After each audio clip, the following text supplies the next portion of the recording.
महल के अंदर भव्य दरबार सजा हुआ था। राजा धर्मसेन अपने सिंहासन पर बैठे थे। दरबारियों की भीड़ उनके इर्द गिर्द खड़ी थी।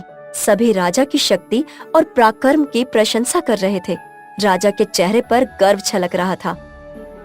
महाराज, आज फिर हमारी सेना ने पड़ोसी राज्य के सैनिकों को हराकर उन्हें पीछे हटने पर मजबूर कर दिया। ये सब आपकी अपार शक्ति और वीरता का परिणाम है। ये तो होना ही था। इस धरती पर कोई ऐसा जन्मा ही नहीं जो मुझसे टकरा सके। शक्ति ही मेरा सबसे बड़ा शस्त्र है और मैं इसे कभी हारने नहीं दूंगा। दरबार में जय जयकार गूंजने लगी। राजा संतोष से सिर हिलाने लगे। तभी एक सैनिक अंदर आ पहुंचा और सूचना देते हुए बोला, महाराज, शिकार की सारी तैयारियां हो चुकी हैं। घोड़े तैयार हैं और सैनिक भी आपकी आज्ञा की प्रतीक्षा कर रहे हैं। अच्छा, तो चलो आज देखता हूँ इस जंगल में कौन मेरा शिकार बनने के लिए तैयार बैठा है।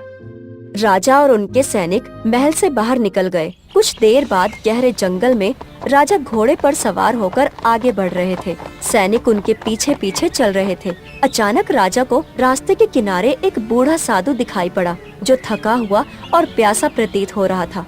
साधु राजा की ओर देखकर बोला, राजन, मुझे बहुत प्यास लगी है। क्या आप मुझे थोड़ा जल दे सकते हैं? बुड्ढे, तुझे क्या लगा मैं यहाँ कोई दान पुण्य करने आया हूँ? अगर तुझे प्यास लगी है तो जा जंगल में कहीं पानी ढूंढ ले। सैनिक राजा की बात पर हंसने लगे, लेकिन साधु राजा की आंखों में गंभीरता से देखते हुए बोला, राजन, अहंकार मनुष्य को अंधा कर देता है। आज तुम जिसे अपनी शक्ति समझ रहे हो, वही एक दिन तुम्हारी सबसे कठिन परीक्षा बनेगी। क्या बकवास कर रहे हो वृद्ध? मेरी शक्ति ही मेरा सबसे बड़ा हथियार है। मेरी शक्ति की बराबरी कोई नहीं कर सकता। साधु अपने नेत्र बंद करके कुछ मंत्र बुदबुदाने लगा और फिर राजा की ओर देखकर बोला, राजन, तूने मेरा अपमान किया है। मैं तुझे श्राप देता हूँ, तेरी 3 संतानें होंगी, लेकिन वो साधारण नहीं होंगी। वो असीम शक्तियों के साथ जन्म लेंगी। क्या कहा? मेरी संतानें अद्भुत शक्तियों के साथ जन्म लेंगी? ये तो मेरे लिए वरदान हुआ। नहीं राजन, ये वरदान नहीं, ये एक श्राप होगा। जब वो बड़े होंगे तब उनकी शक्ति ही उनके लिए सबसे बड़ा अभिशाप बन जाएगी। लोग उनसे डरेंगे, उन्हें अस्वीकार करेंगे और तेरा वंश संकट में पड़ जाएगा। साधु की बात सुनकर राजा हंसने लगा। ऐसा कुछ नहीं होगा। मेरी संतानें इस राज्य की सबसे बड़ी शक्ति बनेंगी और मैं इसे सुनिश्चित करूंगा। इतना बोलकर राजा अपने सैनिक के साथ आगे बढ़ गए। समय ऐसे ही बीतने लगा। कुछ समय बाद राजमहल रोशनी और रंग बिरंगे फूलों से सजा हुआ था। राजा धर्मसेन और रानी सुलेखा राज सिंहासन पर बैठे थे। राजन, ये पूरे राज्य के लिए आनंद का दिन है। महारानी ने एक नहीं बल्कि 3 पुत्रों को जन्म दिया है। ये मेरे राज्य के लिए स्वर्ण युग की शुरुआत है और हमारा वंश सदियों तक बना रहेगा। तभी महल के बाहर अचानक तेज आंधी चलने लगी। घनघोर बादल घिर आए। सैनिक और दरबारी घबरा गए। राजन, ये कैसा संकेत है? अचानक कितनी तेज आंधी क्यों आ रही है? ये कोई सामान्य घटना नहीं लगती। लगता है स्वयं प्रकृति हमें कुछ संकेत दे रही है। मूर्ख मत बनो, ये सिर्फ मौसम का बदलाव है। हमारे राजकुमारों का जन्म हुआ है तो पूरा ब्रह्मांड उनकी शक्ति को स्वीकार कर रहा है। समय बीतने लगा। तीनों राजकुमार धीरे धीरे बड़े होने लगे, लेकिन जल्द ही तीनों राजकुमार अर्जुन, वसंत और तरुण की शक्तियाँ प्रकट होने लगी। एक दिन मंत्री राजा से बोला, महाराज, राजकुमार अर्जुन जहाँ भी जाते हैं वहाँ हवा उनके इशारों पर चलती है। वसंत जिस चीज को छूते हैं वहाँ हरियाली भर जाती है, लेकिन कभी कभी मौसम बिगड़ भी जाता है। तरुण की आंखें रात में सितारों जैसी चमकती हैं और अंधकार में भी वो स्पष्ट देख सकते हैं। राजा धर्मसेन को अचानक साधु का श्राप याद आ गया। तो वो साधु सच कह रहा था। ये वरदान नहीं, अभिशाप है। राजा के चेहरे पर चिंता की लकीरें उभरने लगी। कुछ समय बाद महल के बाहर अजीब अजीब सी अफवाहें फैलने लगी। कुछ लोग राजकुमारों को देवता मानने लगे तो कुछ लोग उन्हें शापित समझने लगे। एक दिन राजा खिड़की से बाहर झांकते हुए अपने 3 पुत्रों को खेलते हुए देखकर अपने आप से बोले, अगर ये शक्तियां मेरे पुत्रों के लिए बोझ बन गई तो उनका भविष्य क्या होगा? क्या सच में मेरे वंश पर संकट आ जाएगा? 20 वर्ष बाद महल के आंगन में तीनों राजकुमार अर्जुन, वसंत और तरुण तलवारबाजी का अभ्यास कर रहे हैं। उनके अंदर अद्भुत शक्तियाँ पूरी तरह विकसित हो चुकी थी। तभी महल का वातावरण असामान्य हो गया और एक नौकर दौड़ता हुआ राजा धर्मसेन के पास जाकर बोला, महाराज, राजकुमार अर्जुन ने केवल एक इशारे से बवंडर खड़ा कर दिया। और वसंत और तरुण? राजकुमार वसंत की उपस्थिति से महल के आसपास की झीलों में अजीब लहरें उठ रही हैं और राजकुमार तरुण की आंखों की चमक से अंधेरे में भी महल रोशन हो रहा है। राजा तुरंत उठकर महल की छत पर चले गए और अपने पुत्रों को देखने लगे। उनके आसपास कोई नहीं था। महल के लोग उनसे दूरी बना रहे थे। तभी वहाँ पर राजा का मंत्री आ पहुँचा। राजा धर्मसेन अपने मंत्री की ओर देखकर बोले, तीनों राजकुमारों से महल के लोग आखिरकार दूरी क्यों बना रहे हैं मंत्री? मुझे ये बात अंदर ही अंदर खाए जा रही है। महाराज, आपके तीनों पुत्रों के अंदर विचित्र शक्तियां हैं। लोग उनसे डरते हैं, उनसे खौफ खाते हैं। कोई भी उनके करीब आने से घबराता है। अगर ऐसा ही हाल रहा तो प्रजा का कोई भी नागरिक मेरे तीनों पुत्रों से कैसे जुड़ेगा? और जब तक कोई नागरिक जुड़ेगा नहीं तो फिर वो इस राज्य में शासन कैसे कर पाएंगे? सवाल ये नहीं है कि वो इस राज्य में शासन कैसे कर पाएंगे। सवाल ये है कि महल के लोगों की दूरी और प्रजा की दूरी आपके तीनों पुत्रों को अकेला कर देगी। ये सुनकर राजा धर्मसेन गहरी चिंता में डूबते हुए वहाँ से चले गए। अगले दिन राजा धर्मसेन अपने मंत्री से बोले, कल मैंने तुम्हारी बात पर बहुत विचार विमर्श किया और मैंने फैसला किया है कि मेरे तीनों पुत्र अब जवान हो चुके हैं और उन तीनों का अकेलापन खत्म करने के लिए उन तीनों का विवाह करना ही समस्या का समाधान है। जाओ, जाकर आसपास के राज्यों में मेरे तीनों पुत्रों के विवाह का प्रस्ताव भेज दो। राजा का आदेश सुनकर मंत्री ने ऐसा ही किया। मगर किसी भी राज्य का राजा जब राजा धर्मसेन के पुत्र के बारे में सुनता तो वो घबराकर मना कर देता और किसी भी राज्य की राजकुमारी भी राजा धर्मसेन के तीनों पुत्रों का नाम सुनते ही डर जाती। कुछ दिन बाद मंत्री राजा धर्मसेन से बोला, महाराज, हमने कई राज्यों में प्रस्ताव भेजा लेकिन सभी ने इनकार कर दिया। इनकार? वे मेरे पुत्रों को ठुकरा रहे हैं, क्यों? महाराज, प्रजा में कई अफवाहें फैल चुकी हैं। लोग कहते हैं कि राजकुमारों के पास अलौकिक शक्तियां हैं और वे सामान्य जीवन नहीं जी सकते। कुछ उन्हें देवता मानते हैं तो कुछ शापित। मूर्ख! मेरे पुत्र किसी शापित योद्धा से कम नहीं, बल्कि वे शक्ति का प्रतीक हैं। परंतु महाराज, यही शक्ति अब लोगों में भय पैदा कर रही है। किसी भी राजा को भयभीत राजकुमारों के साथ अपना संबंध नहीं जोड़ना है। ये सुनकर राजा धर्मसेन क्रोधित हो उठे, लेकिन अंदर ही अंदर चिंतित भी। राजा धर्मसेन मंत्री से बोले, तो क्या मेरे पुत्र जीवन भर कुंवारे ही रहेंगे? अगर ऐसा हुआ तो मेरे खानदान का तो वंश ही समाप्त हो जाएगा।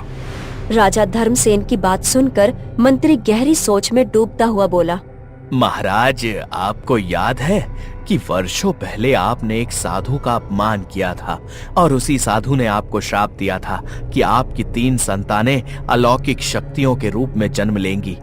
मगर उस समय आपने इसे वरदान समझा था और साधु ने कहा था कि समय रहते तुम्हें समझ आ जाएगा कि ये वरदान नहीं बल्कि अभिशाप है। ये सुनकर राजा धर्मसेन के दिमाग में एक तेज धमाका हुआ और उनकी आंखों के सामने 20 वर्ष पुरानी घटना ताजा हो गई। तुमने सही कहा मंत्री, अब मुझे अपनी गलती का एहसास हो रहा है। अगर ऐसी बात है तो मैं उस स्थान पर दोबारा जाऊंगा जहां पर वो साधु मुझसे मिला था और मैं उससे क्षमा मांगूंगा। अगले दिन राजा धर्मसेन अपने घोड़े पर सवार होकर अकेले जंगल की ओर निकल पड़े। उनके मन में बस एक ही प्रश्न था, क्या सच में उनके पुत्र शापित हैं? जंगल अब भी वैसा ही शांत और रहस्यमयी था। राजा चारों ओर देखने लगे, लेकिन साधु कहीं नहीं दिखा।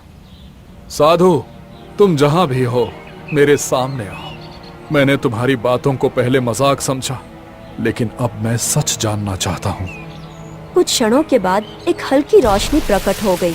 पेड़ों के पीछे से वही वृद्ध साधु प्रकट हो गए जिनसे राजा वर्षों पहले मिले थे। साधु के चेहरे पर वही गंभीरता थी। राजन, तुम्हें यहाँ आने में बहुत समय लग गया। क्या अब भी अपने अहंकार में डूबे हो? नहीं, अब मेरा अहंकार टूट चुका है, लेकिन मैं ये जानना चाहता हूँ कि क्या मेरे पुत्रों के लिए कोई समाधान है या ये श्राप हमेशा बना रहेगा? हर श्राप का अंत संभव है, लेकिन उसके लिए पात्र को कठिन परीक्षाओं से गुजरना पड़ता है। कैसी परीक्षाएं? 3 कठिन परीक्षाएं जो तीनों राजकुमारों को देनी होंगी। यदि वो सफल हुए तो श्राप समाप्त हो जाएगा, लेकिन यदि वो असफल हुए तो क्या? तो उनकी शक्तियां उनके लिए ही विनाश का कारण बन जाएंगी। वो कभी सामान्य जीवन नहीं जी पाएंगे। राजा धर्मसेन का चेहरा कठोर हो गया। वे गहरी सोच में पड़ गए। अब उनके सामने सिर्फ एक ही रास्ता था, अपने पुत्रों को इन परीक्षाओं के लिए तैयार करना। मैं अपने पुत्रों को इन परीक्षाओं का सामना करने के लिए तैयार करूंगा। मुझे बताओ, ये परीक्षाएं क्या हैं? पहली परीक्षा अर्जुन की होगी, नीलकंठ सरोवर में, जहां जलपरी का श्राप बसा हुआ है। इतना बोलकर साधु राजा के नजदीक आकर राजा के कान में रहस्यमय अंदाज में कुछ बताने लगा। राजा धर्मसेन की आंखें आश्चर्य और भय से फैल गई। कुछ क्षण बाद साधु तेज स्वर में बोला, यही एक हल है राजन। इतना बोलकर साधु रंग बिरंगी किरणों से वहां से गायब हो गया और राजा धर्मसेन चुपचाप अपने महल चला आया। अगले दिन राजमहल में राजा धर्मसेन तीनों राजकुमारों के सामने खड़े थे। मेरे पुत्रों, साधु ने तुम्हें श्राप से मुक्ति का मार्ग बताया है, लेकिन ये मार्ग आसान नहीं। तुम तीनों को कठिन परीक्षाओं से गुजरना होगा। पिताश्री, हमें बताइए, हमें क्या करना होगा? अर्जुन, पहली परीक्षा तुम्हारी है। तुम्हें नीलकंठ सरोवर तक जाना होगा, जहां एक जल परी का श्राप छिपा है। जलपरी? वो तो सिर्फ लोक कथाओं में सुनी गई है। नहीं, वो वास्तविक है और उसका श्राप ही तुम्हारी परीक्षा है। अर्जुन, ये निर्णय तुम्हें लेना होगा। मैं तैयार हूं पिताश्री, मैं इस परीक्षा का सामना करूंगा। अर्जुन घोड़े पर सवार होकर महल से निकल पड़ा। रात के समय अर्जुन नीलकंठ सरोवर के पास पहुंच गया। चारों ओर रहस्यमय शांति फैली हुई थी। सरोवर का पानी हल्की नीली रोशनी से चमक रहा था। जैसे ही अर्जुन पानी के पास पहुंचा, हल्की हल्की धुंध उठने लगी। अचानक पानी के बीचों बीच एक सुंदर जल परी प्रकट हो गई। कौन हो तुम जो इस श्रापित सरोवर में आए हो? मैं अर्जुन हूँ, केशव नगर का राजकुमार। मैं तुम्हारे श्राप का रहस्य जानना चाहता हूँ। ये श्राप वर्षों पुराना है।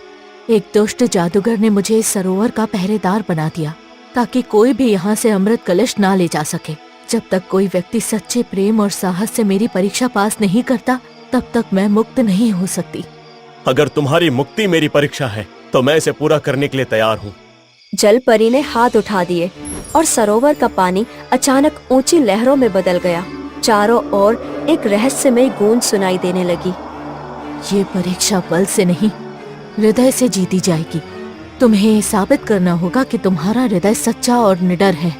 अचानक सरोवर के पानी से एक विशालकाय जल राक्षस प्रकट हो गया। वो अर्जुन की ओर बढ़ने लगा। अर्जुन ने तलवार से जैसे ही उस पर वार किया, तभी वो पानी में विलीन हो गया और दूसरी जगह प्रकट हो गया।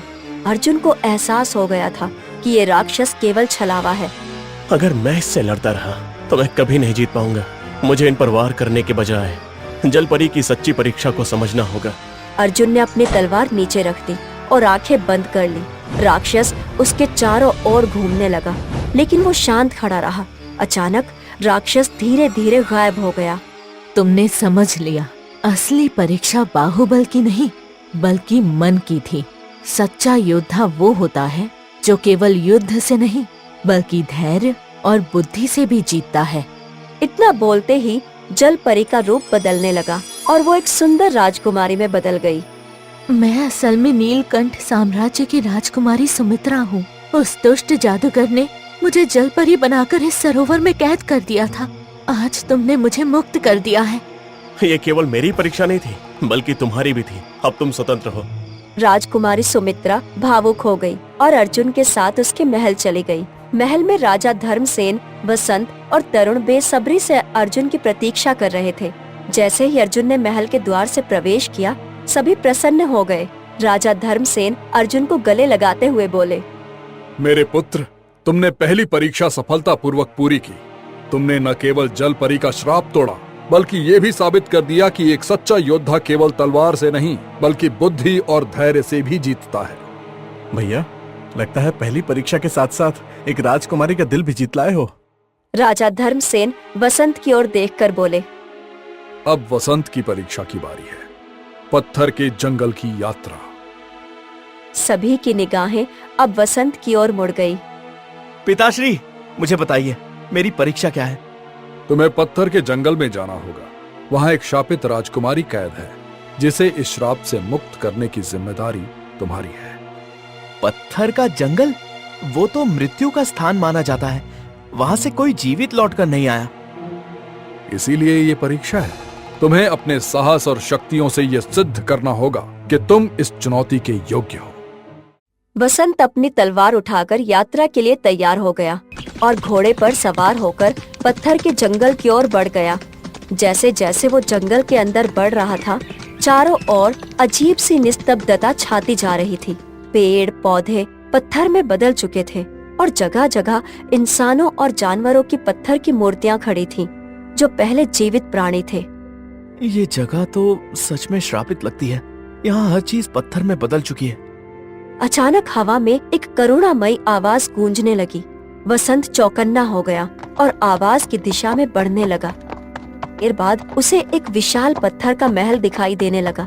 महल के द्वार पर एक स्त्री की पत्थर की मूर्ति खड़ी थी। क्या ये वही शापित राजकुमारी है? जैसे ही वसंत ने मूर्ति को स्पर्श किया, अचानक हवा में एक जादुई रोशनी फैल गई और राजकुमारी की आत्मा प्रकट हो गई। वो अद्भुत सौंदर्य की स्वामिनी थी। उसकी आंखों में पीड़ा और दर्द झलक रहा था। कौन हो तुम जो इस श्रापित भूमि में आए हो? मैं वसंत, केशव नगर का राजकुमार हूँ। मैं तुम्हारे श्राप को समाप्त करने के लिए यहाँ आया हूँ। लेकिन ये इतना आसान नहीं। इस श्राप को तोड़ने के लिए तुम्हें अपनी सबसे प्रिय चीज त्यागनी होगी। अगर किसी त्यागी से तुम्हारी मुक्ति संभव है तो मैं उसे करने के लिए तैयार हूँ। लेकिन पहले ये बताओ कि ये श्राप लगा कैसे? सदियों पहले मैं इस महल की राजकुमारी थी। एक दुष्ट जादूगर को मुझसे प्रेम हो गया, लेकिन जब मैंने उसका प्रस्ताव ठुकरा दिया तो उसने मुझे श्राप देकर पत्थर बना दिया। न केवल मैं बल्कि पूरा जंगल श्रापित हो गया। जब तक कोई व्यक्ति सच्चे प्रेम और त्याग से इस श्राप को नहीं तोड़ेगा, तब तक मैं मुक्त नहीं हो सकती। ये सुनकर वसंत गहरी सोच में पड़ गया। त्याग, मेरी सबसे प्यारी चीज क्या है? अचानक महल के द्वार पर एक अंधेरी छाया प्रकट हो गई। यही वो दुष्ट जादूगर था जिसने राजकुमारी को शापित किया था। मूर्ख राजकुमार, तुम भी इस जंगल में फंस जाओगे। कोई भी श्राप से बच नहीं सकता। अगर तुम राजकुमारी को मुक्त करना चाहते हो तो तुम्हें अपनी सबसे प्रिय चीज त्यागनी होगी, तुम्हारी शक्तियाँ। वसंत के सामने अब सबसे कठिन निर्णय था। वो अपनी शक्तियाँ खो देगा तो सामान्य मानव बन जाएगा, लेकिन अगर वो त्याग नहीं करता तो राजकुमारी पत्थर ही बनी रहेगी। राजकुमार, मैं तुम्हें इस त्याग के लिए मजबूर नहीं करूंगी। तुम वापस जा सकते हो। नहीं राजकुमारी, एक सच्चे योद्धा की पहचान त्याग और प्रेम से होती है। मैं अपनी शक्तियाँ छोड़ने के लिए तैयार हूँ। जैसे ही वसंत ने ये कहा, उसकी शक्तियाँ धीरे धीरे उसके शरीर से निकलने लगी। लेकिन इसी के साथ एक चमत्कार हुआ। राजकुमारी का पत्थर सा रूप टूट गया और वो फिर से जीवित हो गई। जादूगर चीखता हुआ राख बनकर उड़ गया। पूरा जंगल हरा भरा हो गया और सभी पत्थर की मूर्तियाँ वापस जीवित हो गई। वसंत राजकुमारी के साथ महल लौट आया। मेरे पुत्र, तुमने अपने त्याग से ये सिद्ध कर दिया कि सच्चा योद्धा केवल शक्ति से नहीं बल्कि प्रेम और त्याग से महान बनता है। तो अब 2 परीक्षाएं पूरी हो चुकी हैं। अगली बारी मेरी है। हाँ, अब अंतिम परीक्षा की घड़ी आ गई है। तरुण, तुम्हें अंधकार का महल जाना होगा, जहां एक दुष्ट जादूगर ने एक राजकुमारी को कैद कर रखा है। पिताश्री, ये जादूगर कौन है? मैं नहीं जानता कि वो जादूगर कौन है। मुझे बस साधु महाराज ने यही बताया था कि तुम्हें अंधकार के महल में जाकर उस जादूगर से राजकुमारी को कैद से आजाद कराना होगा। हाँ, एक बात ध्यान रखना, साधु महाराज ने बताया था कि वो जादूगर बहुत शक्तिशाली है और उसकी माया से बचना आसान नहीं होगा। भैया, ये परीक्षा सबसे कठिन होगी। डरने से परीक्षा नहीं दी जाती भाई, मुझे अपना कर्तव्य पूरा करना होगा। तरुण अपनी यात्रा के लिए तैयार हो गया और अपने घोड़े पर सवार होकर अंधकार के महल की ओर बढ़ने लगा। महल काले बादलों से घिरा हुआ था और उसके चारों ओर डरावना सन्नाटा पसरा था। जैसे ही तरुण महल में प्रवेश किया, दरवाजे अपने आप बंद हो गए। एक गहरी हंसी गूंजने लगी। तो ये नया योद्धा आया है जो मुझे हराने का सपना देख रहा है। तरुण तलवार निकालकर सावधान हो गया। उसके सामने एक विशाल सिंहासन पर काले वस्त्रों में लिपटा एक भयावह जादूगर बैठा था। मैं यहाँ राजकुमारी को मुक्त कराने आया हूँ, छोड़ दो उसे। इतना आसान नहीं है राजकुमार। इतना बोलकर जादूगर ताली बजाने लगा और एक लोहे का पिंजरा प्रकट हो गया जिसमें एक सुंदर राजकुमारी बंद थी। वो सहमी हुई खड़ी थी। राजकुमार, कृपया मेरी मदद करें। राजकुमार, ये तुम्हारी हार का खेल है। तुम्हारी शक्तियाँ तुम्हारे लिए श्राप है और अब यही तुम्हें नष्ट करेंगी। अचानक चारों ओर विशाल दर्पण प्रकट हो गए। हर दर्पण में तरुण का एक अलग रूप दिखने लगा, क्रोधी, भयभीत और दैत्यकार। देखो, यही है तुम्हारी सच्चाई। अगर तुम अपनी शक्ति का इस्तेमाल करोगे तो एक राक्षस बन जाओगे। तरुण, मुझे बचाओ, लेकिन अपनी शक्ति का प्रयोग मत करना, वरना। तरुण असमंजस में पड़ गया। वो सोच में डूब गया। क्या सच में उसकी शक्ति ही उसका विनाश है? तरुण ने अपनी आंखें बंद कर ली। गहरी सांस लेता हुआ अपनी माँ की बातें याद करने लगा कि शक्ति का सही प्रयोग तभी होता है जब मन शांत हो। डर मेरी परीक्षा है, अगर मैं इससे हार गया तो सच में श्रापित हो जाऊंगा। कुछ देर बाद उसने धीरे से आंखें खोल दी। ये क्या कर रहे हो? अपनी शक्ति का इस्तेमाल नहीं करोगे तो मुझसे लड़ोगे कैसे? शक्ति को इस्तेमाल करने और उस पर नियंत्रण रखने में अंतर है। जादूगर आग की लपटें छोड़ने लगा। तरुण ने एक पल के लिए शक्ति का प्रयोग किया, लेकिन पूरी तरह आत्मनियंत्रण में रहते हुए। असंभव! तुम अपनी शक्ति को नियंत्रित कैसे कर रहे हो? क्योंकि शक्ति का सही मूल्य आत्मनियंत्रण है, न कि भय। तरुण जादूगर की ओर बढ़ने लगा और अपनी तलवार से एक ही वार से उसका नाश कर दिया। जादूगर का नाश होते ही महल रोशनी में बदल गया। राजकुमारी का पिंजरा टूट गया। तरुण राजकुमारी को साथ लेकर अपने महल आ पहुंचा। तरुण को देखकर राजा धर्मसेन प्रसन्न हो उठे और उसके साथ दोनों भाई भी। मेरे पुत्रों, तुमने न केवल इस श्राप को समाप्त किया, बल्कि मुझे भी मेरा अहंकार दिखा दिया। पिताश्री, ये केवल हमारी परीक्षा नहीं थी, बल्कि आपकी भी थी, और अब हमारा परिवार फिर से एक हो गया है। तभी वहाँ पर रंग बिरंगी किरणों के साथ वही साधु प्रकट हो गया और राजा धर्मसेन को रहस्यमयी अंदाज में देखकर मुस्कुराने लगा। राजा धर्मसेन हाथ जोड़ते हुए साधु महाराज से बोले, मुझे क्षमा कीजिए साधु महाराज। तुम्हें क्षमा कर दिया था राजन, इसीलिए तो तुम्हारे पुत्रों को श्राप और अभिशाप से बचने के लिए मैंने ये मार्ग बताया था। मैं वचन देता हूँ साधु महाराज कि आज के बाद मैं कभी किसी साधु का अपमान नहीं करूँगा। राजा धर्मसेन की बातें सुनकर साधु रहस्यमय ढंग से मुस्कुराने लगा और राजा धर्मसेन के तीनों पुत्रों की ओर देखकर बोला, तुम तीनों वाकई प्रशंसा के काबिल हो। तुम तीनों ने अपनी बुद्धि और वीरता के बल पर अपने लिए राजकुमारियों को हासिल किया है। मैंने बरसों पहले जो श्राप दिया था, वो श्राप तो तुम तीनों ने अपनी मेहनत से ही खत्म कर दिया। मैं यहाँ तुम्हें ये बताने के लिए आया हूँ कि तुम्हारे अंदर वो दिव्य शक्तियाँ हमेशा रहेंगी, लेकिन एक श्राप बनकर नहीं, बल्कि एक वरदान बनकर। राज्य के लोग और महल के लोग केवल श्राप की वजह से तुमसे दूरी बनाकर रखते थे, न कि तुम्हारी शक्तियों की वजह से। साधु की बात सुनकर तीनों राजकुमार मुस्कुराने लगे। अपनी शक्तियों का इस्तेमाल लोगों की भलाई के लिए करना। इतना बोलकर साधु रंग बिरंगी किरणों के साथ वहाँ से गायब हो गया।